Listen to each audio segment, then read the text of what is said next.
All right. Hello, everybody, and welcome to the Rise Above Justice Movement, the podcast. My name is Zachary Mallory, and I am the host and the founder of the Rise Above Justice Movement and the Rise Above Justice Movement, the podcast. All right. So, another addition to our candidate series. And again, as I've mentioned many times this past week with a lot of our episodes, which, we have more episodes that are coming out. We're releasing episodes Monday, Wednesdays, and Fridays.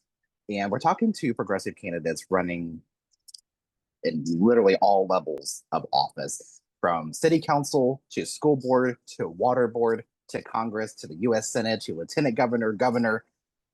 Everybody in every single election matters, no matter how big or how small it is. Some, as of right now, more than others. And it's deeply important to get progressive voices. And speaking of progressive, I'm excited to welcome, Cameron to the podcast, who's running for Congress in California. Welcome to the podcast. Thank you. Thank you so much. I appreciate it. I'm really excited to be here. Absolutely. This is going to be one of the easiest and most laid back podcasts that you'll probably ever be a part of. Dope, dope. And I've learned that some podcasts record audio and they don't record video. But anyway, little bit of shade in there, but we'll continue pushing forward.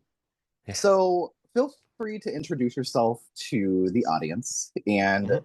walk us through, your journey, your story. I know this is a loaded question, but No, it's all good. feel free to ramble and break it apart however you see fit. Okay. And why you're running for office at a time like now. Now seems to Yeah. be the perfect time to get these progressive voices in. So walk me through your journey. Yeah, absolutely. So I'll start at the very beginning. I was born in Northern California in 1997. I'm 29 years old, just actually turned 29 a couple weeks ago. I was born to a family that was pretty progressive, or rather, pretty conservative, not progressive. My dad was in the Navy. My mom was a school teacher. They were the definition of a working class family.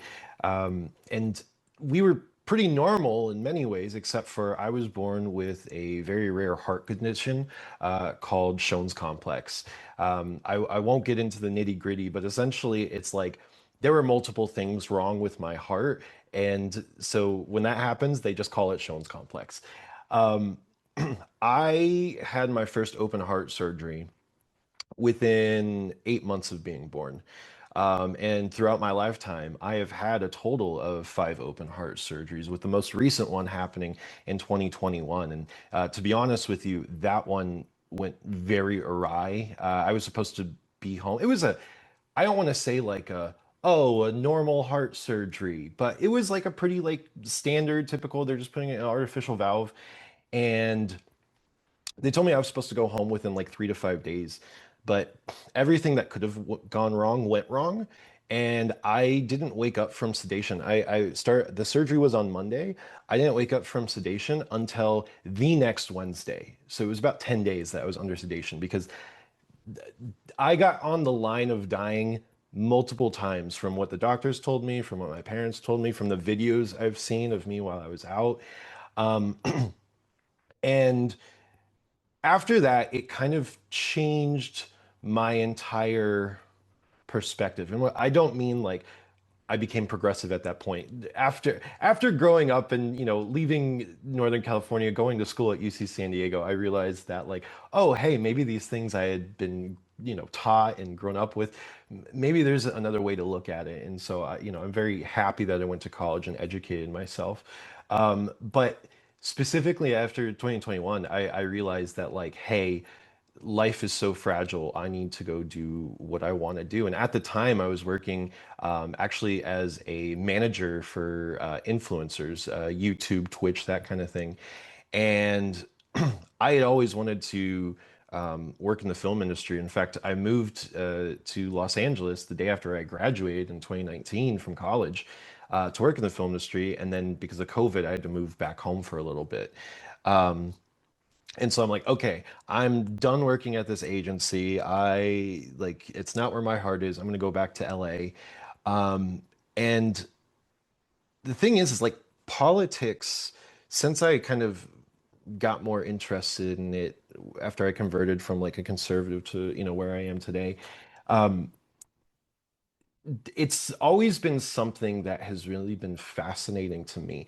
And part of the reason why I liked filmmaking was because it allowed me to express my politics and express how I was feeling about certain things without having to be so direct. I mean, that's what art is. But having been in college, Donald Trump got elected in 2016, which was my second year. And then now I'm 29 and he's still the president. It's like, what the fuck? Excuse my language, but like, the fact that I still have to deal with this shit 10 years later is just absolutely ridiculous. And so I'm still very interested in film, but there's started to be kind of this slow movement over to I want to get more into organization and I want to get more involved with the movements. Unions, for example, are very, very important to me. I'm a union employee at a movie studio. During the strikes that happened, the SAG strike, the WGA strike, I was there on the front lines. If I wasn't marching every week, because again, I work a full-time job while I'm doing this campaign, while I'm doing all of my organizing and helping. I was either delivering food, pizzas, waters. I was walking the lines, giving people waters and energy bars and that kind of thing, or I was marching with them. Um, my own company, we almost went on strike in 2024 um, because we were not being paid a fair wage. I worked really hard to get my company or to get the employees, my fellow union employees, to vote no on the contract. And this is the first time that we would have ever voted no on a contract since our job became union in the early 2000s.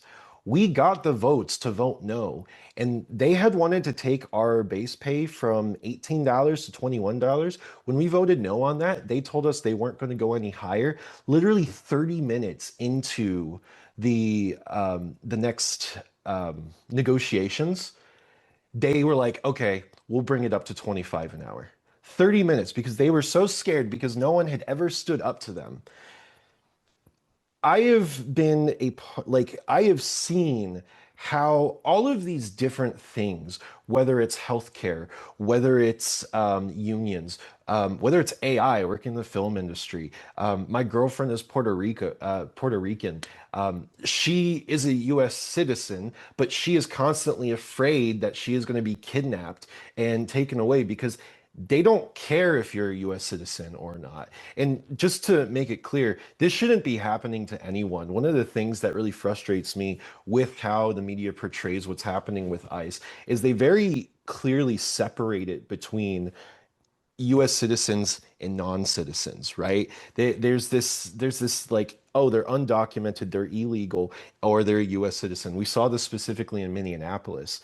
It doesn't matter who they are. What is happening is just flat out illegal. It's an atrocity. It's unconstitutional.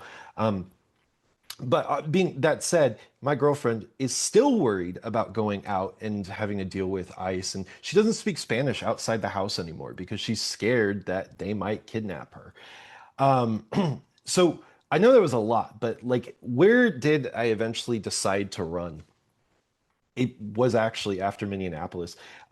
I had kind of been talking about running for this position for about a year with my girlfriend. And then we wanted to announce, last summer, but in May of last year, my heart started wigging out even more than it did before. And so I went to the doctors and they're like, oh, yeah, you're in complete heart block. We need to give you a pacemaker tomorrow. And so obviously that set me back. And I was like, okay, well, maybe this congressional thing, that's something I'll do in the future. And then, yeah, after seeing what happened in Minnesota, I was like, I cannot live with myself if I know this is something I can do and I don't do anything about it because I have been, I mean, to be honest with you, I've been dealing with depression uh, really badly since Donald Trump has come back into office. There are so many awful things that are happening. And to see those things happening and then to go out in the world and or look at the news and everyone acts like that's normal, that's not healthy. And I know that there are so many people who are like me, who are like, this is crazy. Our president just threatened to bomb Iran with a nuclear weapon. And the news is like, oh yeah, he kind of, he said he might do this, who knows? And it's like, are you guys kidding me? That actually happened on my birthday. That he made that threat in that tweet. It was a terrible birthday. I actually had to go home from work because I was so scared. We were all waiting what would happen at like it was like 5 o'clock our time to see, oh, is he going to nuke a country? Is he going to start World War III? And the fact that all of this stuff was happening throughout the past year and our Democratic leaders don't seem to care blew my mind. I mean, this is if you are not acting right now, we can never trust you to act on anything. Um, and so I decided in early February, like, hey, I'm gonna run. I have no clue where it's gonna go, but we need some. Clearly, Laura Friedman, our incumbent, is not doing her job. Clearly, we need people in Congress who are like me, who represent the young voter, who are going to have to live with the consequences, directly deal with the consequences of everything that is happening currently in our country. The next 5 years, in my opinion, is like this is the breaking point. Honestly, it might be the next 2 years. This is a breaking point. This is going to decide what kind of country the United States is for the rest of our lives. And I don't see any urgency from so many people in Congress, specifically with our incumbent Laura Friedman. And if she's not going to act upon it urgently, well, I will. And that's why I'm running for Congress.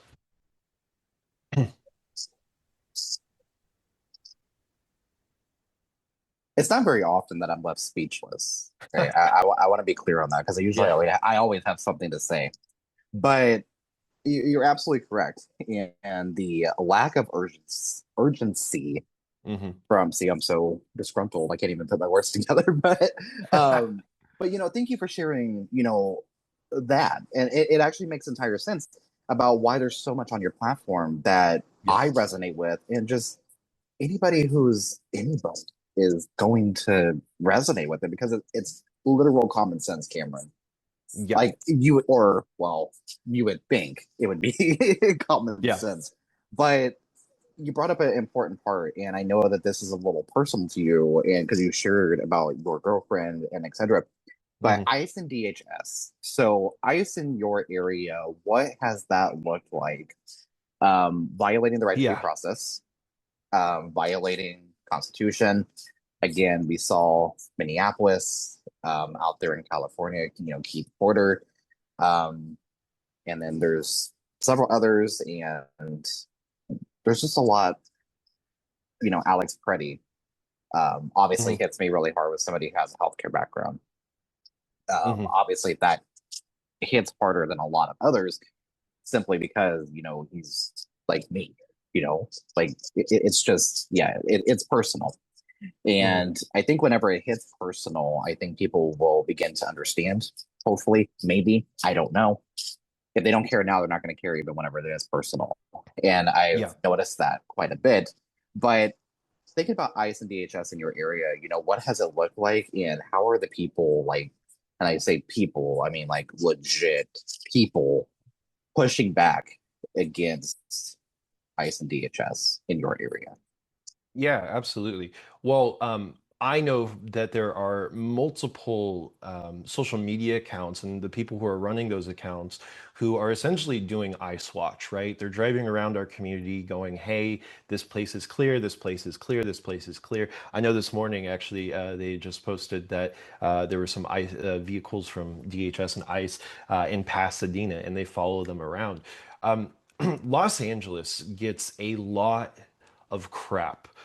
There's so much like misinformation about LA in general. A lot of people think that this area is filled with people who are so vain and it's all about them. And the people here know that's not true. But I want to make it clear to everyone else. Los Angeles, when I moved here in 2019, I expected those kind of stereotypes. The people here are incredible. These are the nicest, most dedicated, most creative, artistic, kind people I've ever like. I've lived in Northern California, I lived in San Diego, I lived in LA. I by far the people here are just so amazing, and it always makes me upset when there's like this stereotype of, oh, everyone in LA is like all snotty and doesn't care about anyone about themselves. And so there, and the reason why I like bring that up is because there are so many people in our community who are directly fighting back. There are people who are taking time out of their day and risking their own safety to follow ICE officers, right? White men who are doing this because they know that they have a certain privilege that, someone like my girlfriend, someone who, speaks Spanish, someone who's Hispanic or, Nigerian or someone who might be directly targeted by ICE, they feel unsafe to do that. In fact, one of my coworkers, we were going to the No Kings rally, and I was like, "Hey, do you want to go with us?" And she's like, "Listen, I 100% support what you're doing, but my papers are still kind of up in the air, and I can't risk it, right?" We do not live in a free country if that is something that someone says, and that is what someone is scared of. I can't go outside and protest, which is my First Amendment right. Which, by the way, so many people, especially on the right, seem to think that the First Amendment only applies to US citizens.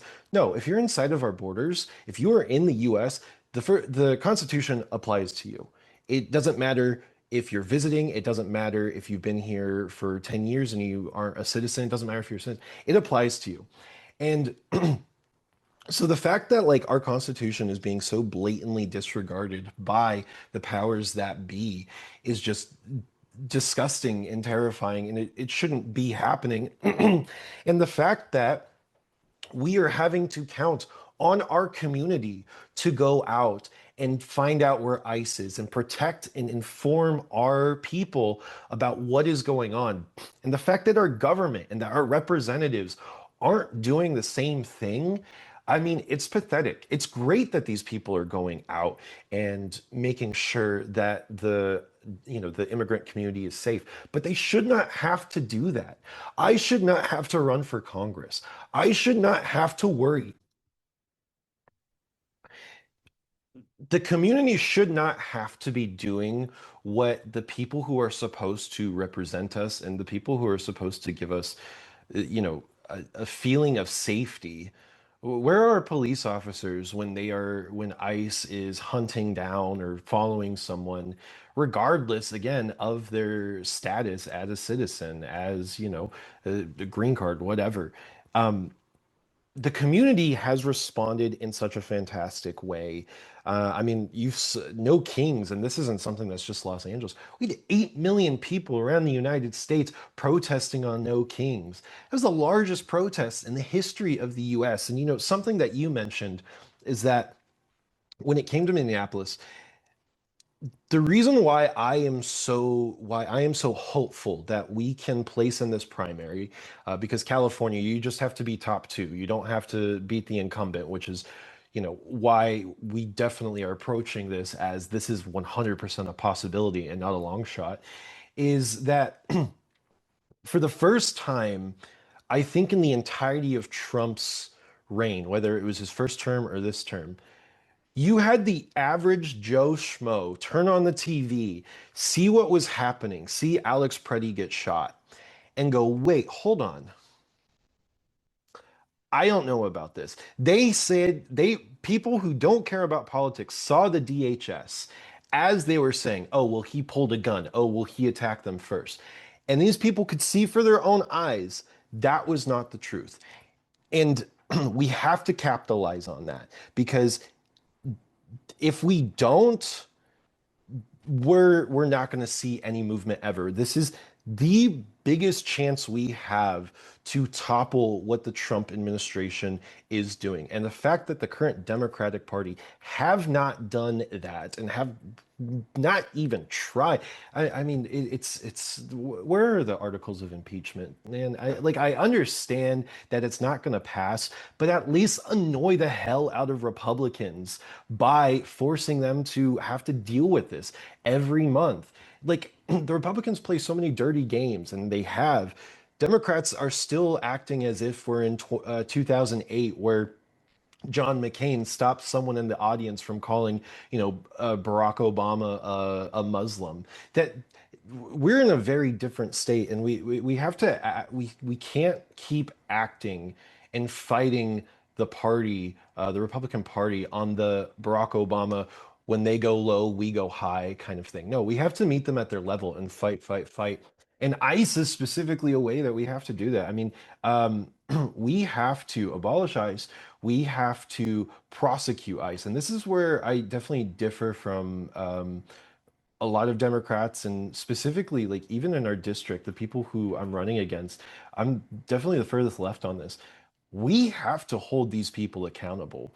They have broken laws. It is unconstitutional. It is against U.S. code. I believe it's 243, that 18 U.S. code 243, that a police officer or anyone who's acting under the color of the law, if they if they disregard an individual's constitutional rights, they can be put in prison for that. Now, the federal government has to prosecute that, which obviously we will not see happen right now. But when we get the shift in power, and I want to be clear, there is going to be a shift in power. The Democrats are going to take over the House. I mean, I've seen projections that the Democrats could own 300 seats in the House. When we do that, we have to act. And I do not trust the current people in our system. I do not trust Laura Friedman to act and to do what is necessary to make the changes to topple what is currently happening. And again, that is the reason why I feel like I have to run, because no one else who's running is going to fulfill that promise in our district. Obviously, there are a lot of people running all over who are on the same page as me. But yeah, and I know that was it's not just ICE. It's we have to focus on trans rights. We have to focus on AI. We have to focus on healthcare. There's so many things. It's like when people are like, "Oh, well, what are you running on?" It's like there are a million things we need to fix. But specifically with ICE, we need to be very, very hard on prosecuting every single ICE agent, giving them their day in court, because we can't allow this to just happen and not do anything about it, because that's just going to make the next time the GOP is in power, it's just going to, empower them even more to go even further. An ICE agent by the name of Gregory Donnell Morgan Jr., which is an ICE agent that's based in Maryland, has been charged, and this is the first of its kind, Mhm. essentially in an attempt to hold ICE agents accountable, um, was charged by Minnesota prosecutors with 2 counts of felony second-degree assault with dangerous weapon. He is accused of pointing his service weapon at 2 people during a February 2026 road rage incident while driving on the shoulder of Highway 62 Mm. in Minnesota. A nationwide arrest warrant has been issued by Hennepin County attorneys. So that is Mhm. something that I think is the first step in Yeah, the regards first domino. to Yeah, at absolutely. least, yeah, like you said, it's a domino effect.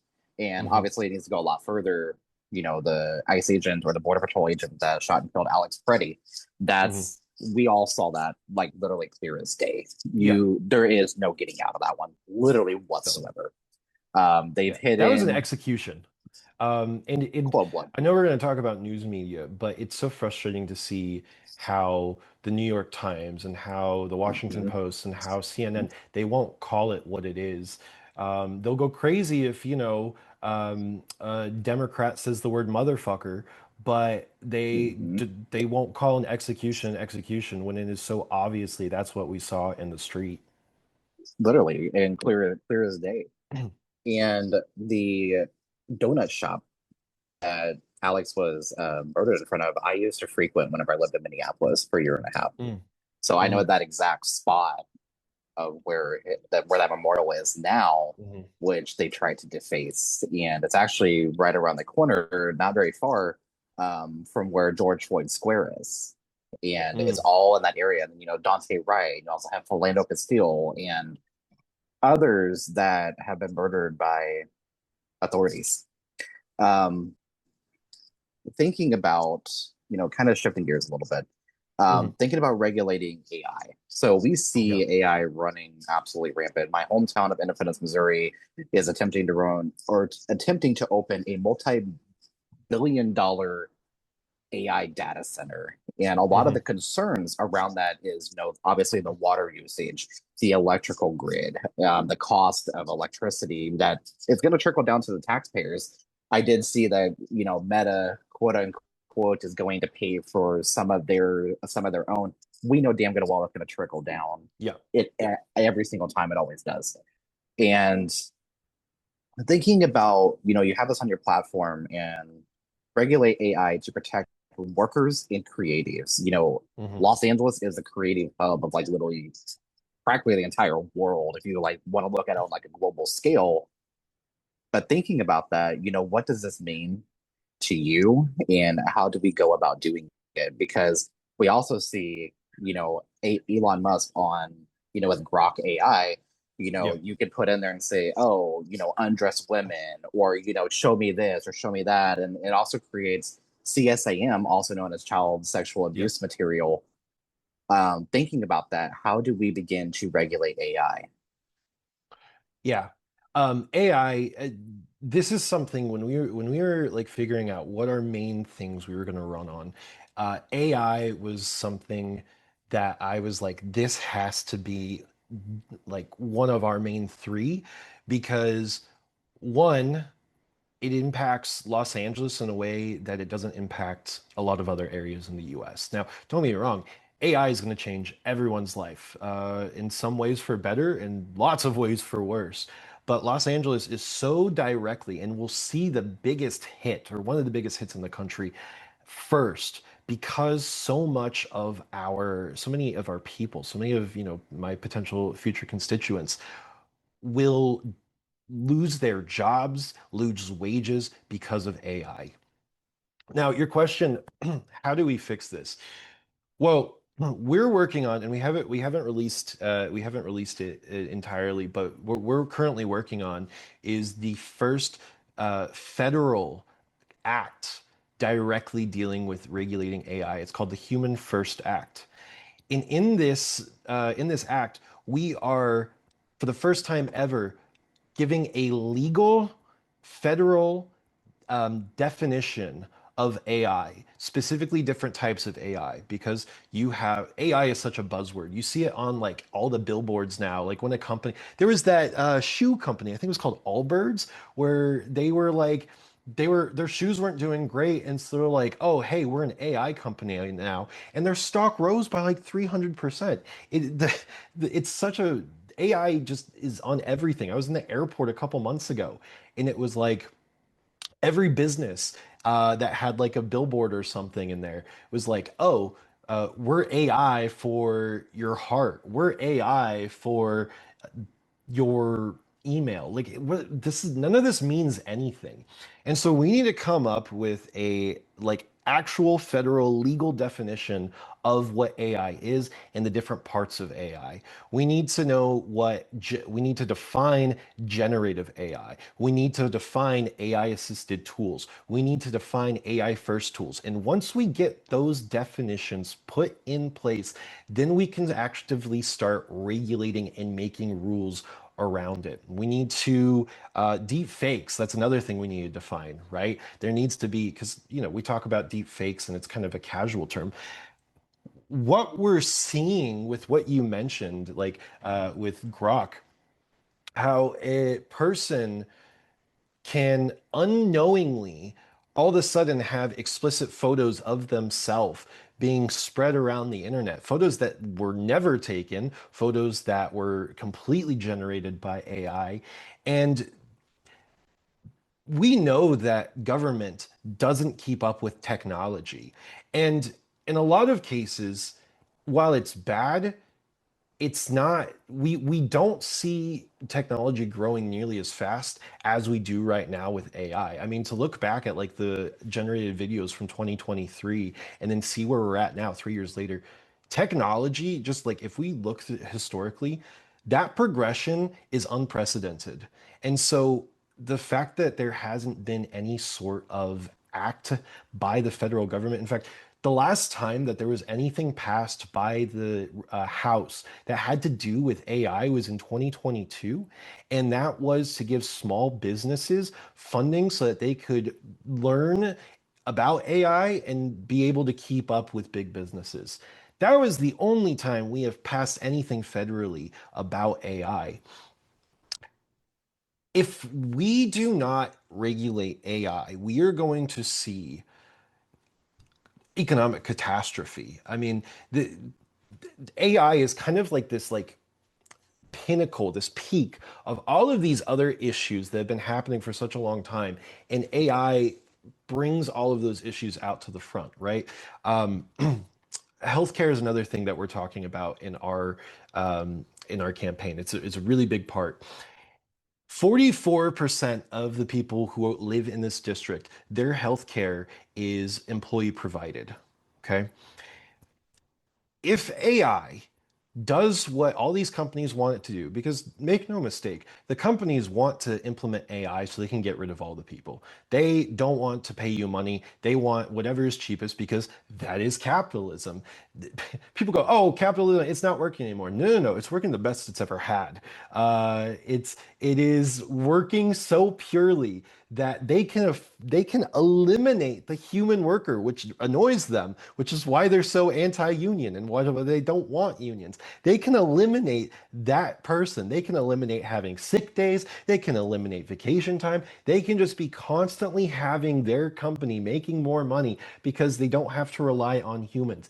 And if they don't have to rely on humans, they don't have to pay for healthcare. So now humans, all of a sudden, they don't have healthcare because they don't have a job, which obviously we saw when it comes to in 2020, how dangerous it is to have employment directly tied to your healthcare.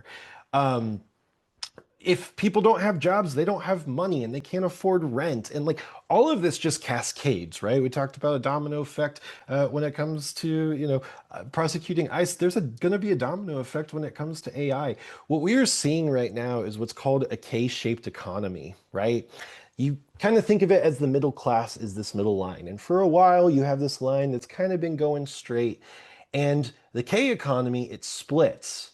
And you have the upper class getting higher and higher, and the middle class is going lower and lower and lower. And you're seeing this in all different industries. Even like I was watching a video from More Perfect Union about Vegas. Vegas has like the lowest amount of tourists and the lowest amount of patronage that they have ever had right now. They're also making the most amount of money they ever had because you get the people who can't afford to go to Vegas. And when I say can't afford, I mean these are like multi-millionaires, billionaires. In that video, they show Dana White, of course, like the UFC guy, and he's upset at the casino because they're not allowing him to put $1 million per hand of blackjack. I mean, I struggle to have the words to describe how fucked up this entire thing is. And AI is just going to make all of this worse. It already has started to. It's going to make all of it worse.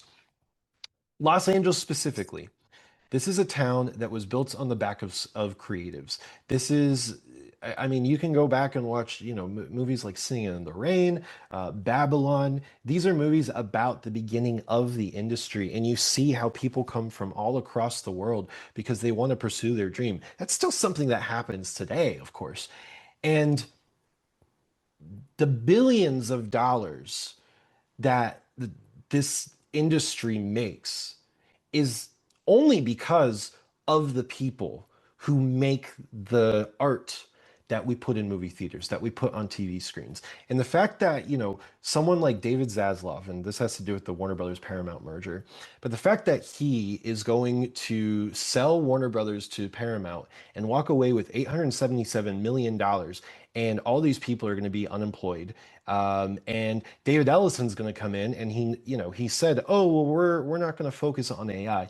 He's a liar. We all know that, which is going to take even more people out of their jobs. Like, this is something that is going to ruin Los Angeles. We already hear about how hard it is for people to live in LA and how they have to move away.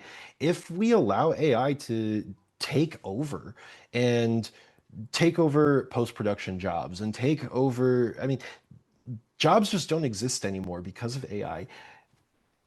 Which I struggle for words because it is a catastrophe. It is completely unprecedented. And all of those like cyberpunk movies and those like future where like you see like there's all the really rich and all the really poor. This is what's going to happen if we don't regulate AI. I know I'm a rambler, by the way. I apologize. This is something I need to work on, but like there's so much. And you're right. And that's exactly what this podcast is for. It is for those long-term, conversations and all, or long form conversations, not long term. We need term limits, um, but thinking about, the money in politics and, Mhm. you know, I've said it numerous times on this podcast. I'm going to say it again. And I know people that are listening, you're like, oh my God, Zachary's going to say this again. But if you're older than 2010, I was born in 96. Mhm. I'll be 30 years old this August. And if you're older than 2010, you are older than the Supreme Court ruling of Citizens United versus the Mhm. NBC. Thinking about where we currently are, we have a lot of corporate influence. We have a lot of these lobbyist groups that go into Congress, but not just Congress, but also in the states. And, like it interferes in like all Mhm. levels. But think about money in politics and the current state of everything. Don't mind my mom in the background. Um, but thinking about that, how do we get money out of politics and work towards overturning Citizens United? Yeah. I mean, that's a great question. When something has been ruled in a certain way, it is so hard to then take away that precedent. I'm going to be honest with you. That is not something I have an answer for right now. It is something that we have to constantly work towards. And this is why having progressives in office is so important because I can tell you right now is that with obviously the Democratic Party as is, they have no incentive to get rid of Citizens United. They're getting a ton of money from these corporations who are allowed to pour money into their campaign. The incumbent, the main person who I'm running against in our district, Laura Friedman, she has accepted money from APAC. They have endorsed her.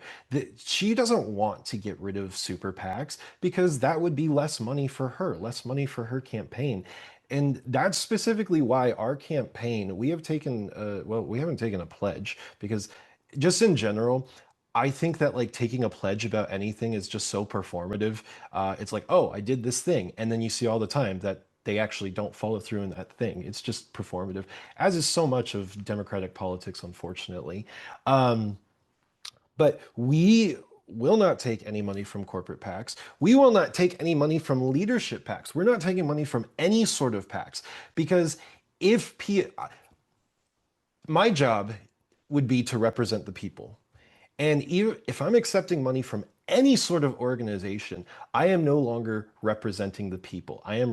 My interests are held, or like I have to follow the interests of those specific PACs who gave me money. I don't care about them. I care about the people in our community. Every single dollar we've raised has been a donation from someone who not necessarily lives in our district, but someone who sees what we're doing and they want that change to happen. In a perfect world, that is how all elections would be funded. It would be through the community because that's how it should be. You should be at the whim of your people. Um, One of the major positives or and negatives for the candidate, but positives for the people, is that if I am directly tied to the funding of my community, if I do a bad job in office, they take away that funding and then I can't get elected next time. That's how democracy should work. It should not be a set few people or few groups who can funnel money into a campaign because their interests have been seen or have been met while the community's interests haven't been met. It should entirely be up to the community, not just voting, but also financially, financial funding to decide who is the person that they wants. And obviously, if the community starts pulling funding, I know I'm doing something wrong. And so I go out and I talk to the community, okay, where can we fix this to where I can get back on path for you? And with PACs, we see a loss of accountability in our leaders. And that is why we are at the place that we are at now. It is why even people who claim to be progressive, like Laura Friedman, she claims to be a progressive. And when I've been doing calling and texting and talking to people, they go, "Oh, well, she's a Democrat. Why are you running against her? In fact, she's part of the Progressive Caucus." I'm like, "Yeah, look at the people in the Progressive Caucus and tell me all those people are actually progressive." No, they do the song and dance, but when at the end of the day, when it comes to their rhetoric, when it comes to what they're voting on, when it comes to the things that they're saying and doing, they're no more progressive than, the people in the middle. John, I won't say John Fetterman. He's gone a little right, but they're no more progressive than your average establishment Democrat. One of the things that was discussed in a episode that came out, well, today, which today is 4/22, so April 22nd. But one of the episodes that I did with Karen Ortiz, who's a progressive independent running in New York 12, Hmm. um, she mentioned about campaign spending caps. Hmm. So essentially, any federal campaign, there is a donation cap of $3,500. But what we see oftentimes is, this corporation will say, oh, we donated, $100. Here's the thing. They might have donated $100, but they also have 35 other people Hmm. from that similar thing that will donate $100 as well to, quote unquote, reach that $3,500. Hmm. There's this whole like mess of money in politics, and it's gotten Hmm. beyond insane. So it is beyond time for progressives in office to overturn Citizens United. Obviously, with the current makeup of the Supreme Court, 6-3 conservative majority, it is a little concerning. But I also think that we have a couple of them that actually still would be for this. I Yeah. can I can already Can, tell you that. can I just kind of talk on something you mentioned there? Yes, Um, because so when we talk about like the cost of politics, the cost of running a campaign, um, obviously people know it's expensive. I don't think people know how expensive it is and how that cost is so systemically ingrained into the system. This is something that obviously I have learned while doing this, and it is it is very obvious that they do not want people like me running for office because it is okay. So when you get like that ballot or like the sample ballot and it comes with a booklet and it says like what everyone's like stances are, those statements, and the statements have to be 250 words or less. In California, in their county, do you know how expensive it is for that statement? I can't even imagine. It's got to be hundreds of dollars, is it not? I'm thinking about like California. Like, Yeah, I wish it was hundreds of dollars. It is $13,700 to get that statement in there. Yep. And if you want it in Spanish as well, it's $28,000. That is so that you can have your description of yourself and why you're running publicized to the people in your district. And I know when growing up and I would see, oh, this person did not submit a statement, I'm like, oh, wow, they're lazy. They don't care. And now I realize it's because it is obscenely expensive. I'm going to be honest with you. $13,700. We have not made that much in donations, or we have not spent that much in our on our campaign as a whole. It is obscene how much is expected, how much an individual is expected to put in to be on the same playing field as other people who are running for office. Laura Friedman, that $13,000, that $28,000, that means nothing to her campaign. She raised 1.5 billion or 1.5 million last time, and she came into this year with about $400,000 cash on hand. We've raised and spent a total of about $10,000 for our whole campaign. And I don't I don't know how much more we're going to be able to spend because again, we are entirely grassroots. We're entirely based on our community. It is so directly ingrained in not having people who actually represent the working class. I work a full-time job. I don't know if I mentioned this. I work Friday through Tuesday, 40 hours a week. I come home, I work on my campaign, I go to bed at midnight or 1 o'clock. I wake up at 6 a.m. the next morning to go to work.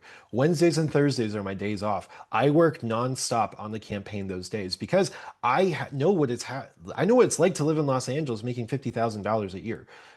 If it wasn't for the raise that we just got, I know what it's like living in Los Angeles making $40,000 a year.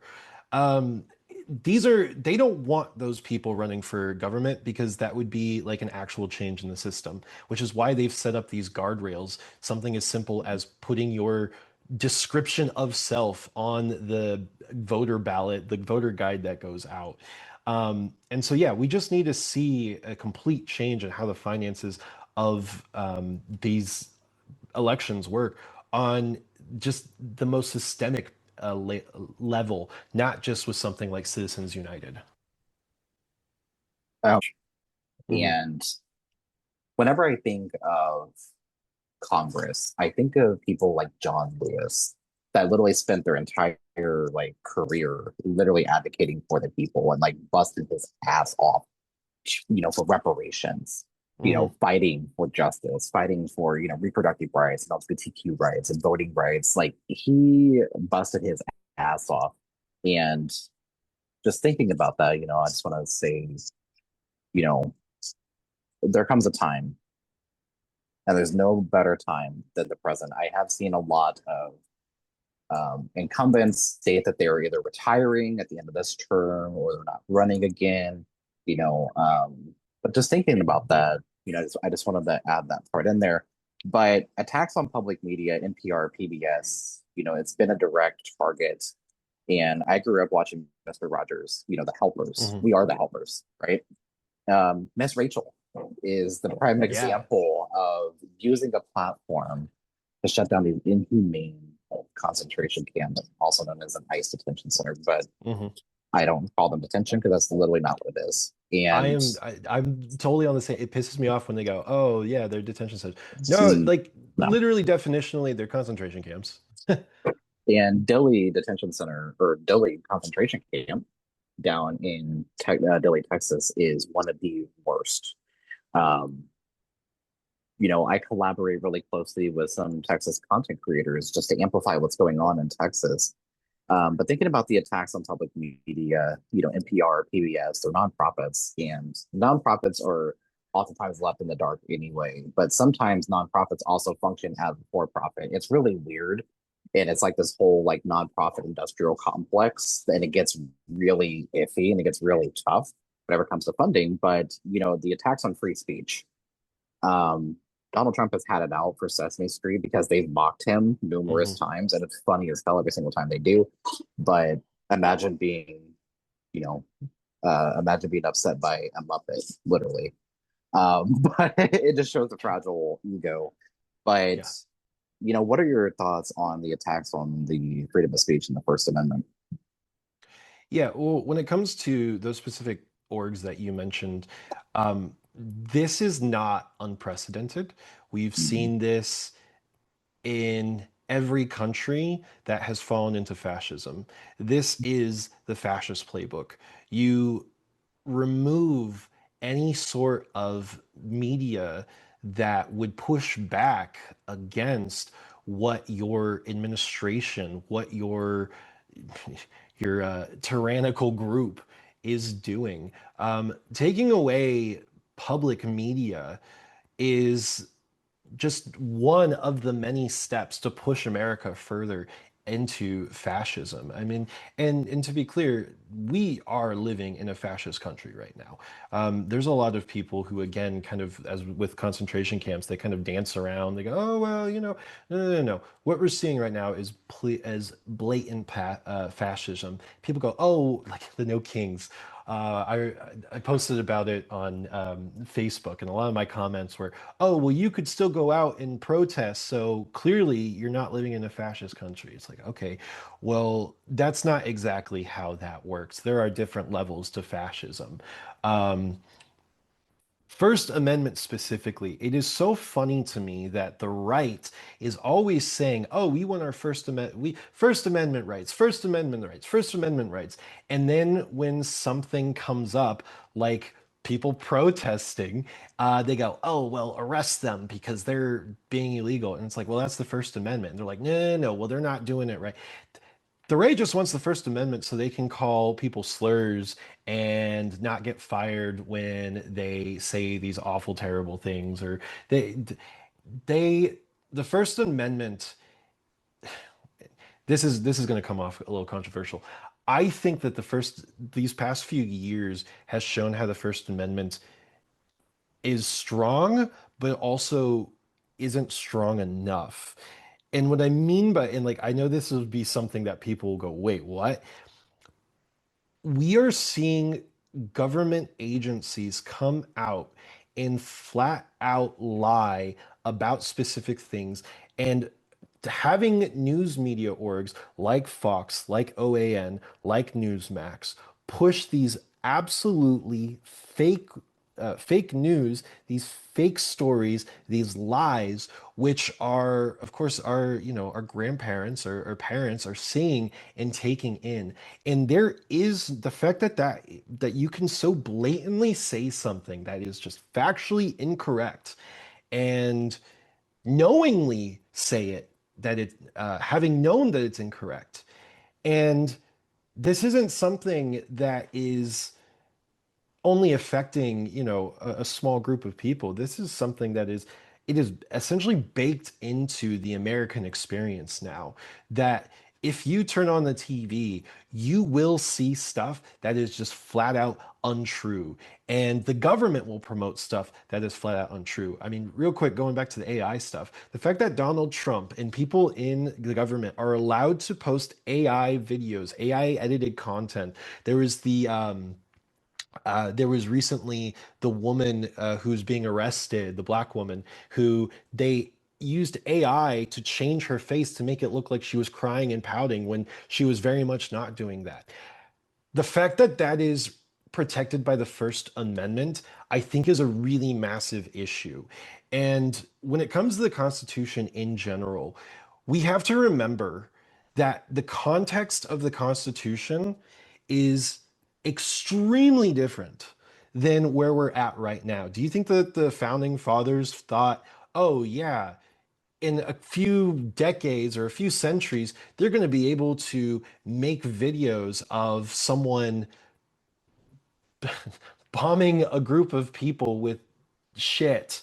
Um, and that should be a legal thing that the president can do." Like, no, we have to update and when they wrote the Constitution, they wrote it with the intent of it being updated. And we're so scared to kind of mess around and amend different things in the Constitution because so many people hold it so sacred and will not admit that there are massive flaws in the Constitution. And that's part of the reason why we see so much blatant misinformation, so much lying out there. I mean, you I hear from my mom all the time, "Oh, I saw this. Oh, where'd you see it?" "I saw it on Facebook." "Okay, well, mom, it's not true." There needs to be some sort of regulation there to make sure that people are given a chance to know what the truth is. And again, going back to what you're saying about public media, taking away the funding from there is very much purposeful because those news sites fight against those lies that are being spread and they push back and they go, oh, well, that's not true. And the moment you have media that's saying no, that's not true, that threatens the fascist government, that threatens the Trump administration. Exactly, 100%. Now, let's talk about your district just for a second. I know we're coming up on time here in just one Yeah, I'm second, so sorry. but Again, I know I no, like you're talk and talk and talk. you're more than okay. That brings me to, my last question for you. And the Yeah. last question is, whenever you are phone banking or canvassing your district, what are some of those concerns that you are hearing the most in regards to talking to people, that are Yeah. in your district? Yeah. I mean, again, there's lots of things that come up. The biggest one is affordability. Los Angeles is ridiculously expensive. It's like there is something a report that came out within the last year that was like $72,000 underneath a year. Under that is like poverty in LA. Like it is so ridiculously expensive here. I live in Burbank, and Burbank is a very landlord positive area. There are not very many tenant rights here. In other parts of Los Angeles, other parts of my district, there are some stronger tenants' rights, but we need to push um, rent regulation and specifically a rent freeze for for the time that we're in. Um, it is I have so many people who I work with who are working two or three or four jobs to try and be able to afford their rent. I had a coworker who reached out to me and was like, "Hey, I'm so sorry.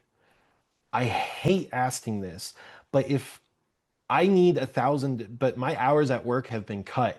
I need $1,000 by Wednesday, or I'll get evicted. Like I'll use my, and this isn't someone who's scamming. This is someone who I trust, very much. And that's not just one person. That is the thing that I have been hearing from everyone. Doesn't matter what side of the aisle, left, right, center. And to be clear, we're progressive. We want to be the candidate for everyone. Mamdani, 10% of his voters voted for Donald Trump in the 2024 election. Affordability is something that impacts everyone. And we need to, one, in California, they need to get rid of the gas tax. That money should not be coming from consumers. That money should be coming from the corporations, from these companies that are getting tons of money taken off from their taxes. The fact that, you and I paid more in our taxes than Jeffrey Bezos this year is just absolutely obscene. Why are we seeing money coming out of our own pocket when these people are not seeing taxes taken out of theirs? There's so many loopholes that allow the richest of the rich to not have to pay any sort of taxes. And we see that falling right on to the consumer and right on to the individual in Los Angeles. So shoring up those loopholes, instituting a rent freeze. We also need to fight for people to get some sort of retribution for the tariffs that happened. What we're seeing right now, and Laura Friedman specifically said, oh, we're going to give money back to the businesses for Donald Trump's illegal tariffs. Well, what about the consumer? What about people like you and me who all of a sudden things got $3 more expensive every time we go to the grocery store? Where is our money? That is something that is being felt by everyone in the district. That's the number one thing. The number two thing would be AI. Because people are very scared about that, and rightfully so. And then the third thing would be people are really afraid about this Warner Brothers Paramount merger and what that could mean for our district. That is something that I am very much against, and something that Laura Friedman really refuses to give her exact opinion on. She kind of dances, or that's just what she does. She dances around her opinion on a lot of things. She kind of waits for the Democratic Party to decide, oh, this is where we should stand, and then she stands there. I wouldn't necessarily call her a free thinker. And the like those three issues I mentioned are three very specific issues that Laura Friedman has not specifically addressed with the community. And so the fact that I'm hearing that makes it obvious that people want someone who will address those things in office. Absolutely. I want to say thank you for coming on the podcast today. This Yeah, has been a really good conversation, really eye-opening conversation. And, again, I want to say thank you. How can people contribute to your campaign and uplift the work that you are doing by following yeah, you on social media, donating to your campaign, etc.? absolutely. Um, Well, if you can donate, donate. I know that is such a request to ask of people these days, as I just talked about, people working three, four jobs to be able to afford rent. If it is something that decides, oh, will I have my next meal or will I not? Do not donate to this campaign. If you have extra funds that you're like, yeah, I guess instead of buying this brand new TV, I'll give a little, I'll donate some money to our campaign. Then yeah, we would love the donation. Like I said, we're essentially running up to the end of our funds. I have put a good portion of my own money into the campaign. We're at the point where I can't put anything else. If you have the ability to donate and you like what we're doing and you want to see us move past the primary to the general election in November, please donate. If you cannot donate, all you have to do is share. We are on Instagram. We are on TikTok. Take our stuff, post about us, say, hey, I think what this guy is doing is really good. This past week, in fact, we actually are posting a video about it. We saw the most amount of growth we have since we announced the campaign in March. We had 100 people sign up to learn more about our campaign. And so we are seeing definite growth. And that's why I'm like really positive. I'm in a really good mood today because like this past week has been so good for our campaign. If all you can do is share, that is absolutely more than enough. And then, of course, if you want to volunteer, we have a volunteer form on our site, canvassing. If you're not in the area, you want to call bank, you want to text bank, anything and everything helps. Um, we would not have gotten this far if it wasn't for the support of the people in our community. We know that we have a massive uphill battle. We know that this is a long shot to beat Laura Friedman in the general. It is not a long shot to place in the primary election. And if you like what we are doing, please just reach out, say hi. I love hearing from people. I love hearing that, they like what we're doing, and then spread the news about us. Absolutely. Again, thank you so much for coming on the podcast. Your donate link, your website, and your social media handle is in the description of this Wonderful. episode. As I do with all candidates, we don't do direct endorsements. I'm just directly having conversations with people Yeah. that are organizing their communities and Yeah. understanding, what they will bring to this elected office, and Yeah. what how do we get into politics? How do we regulate AI? How do we, hold DHS and ICE accountable? How do we continue to amplify the voices of marginalized communities? And Hmm. you're doing exactly that. So again, I want to say thank you. And I look Yeah. forward to continuing watching your campaign. Good luck to you in your Thank primary. you. I think you have exactly what it takes from a personal standpoint. I need you to come to Kansas and run for office here because we could use some more voices. Yeah. Um, but anybody out there who's listening, please follow Cameron on social media. Donate if you can to the campaign. Check out their platform. Check out everything about it. And Cameron, thank you for coming on the podcast. Yeah, thank you so much. I really appreciate you bringing me on. It's great to speak with you, and hopefully people hear this, they go, yeah, I think this guy's standing up for what's right, and we can do this thing because people think that something like this is impossible. No, it's not. This is very much possible, but it comes down to the community and it comes down to actually wanting change and acting on that change rather than just saying, oh yeah, I'm fed up with what's going on, but not doing anything about it. Absolutely. All right. I look forward to seeing you very soon. Cool. Thank you. Appreciate it. Absolutely.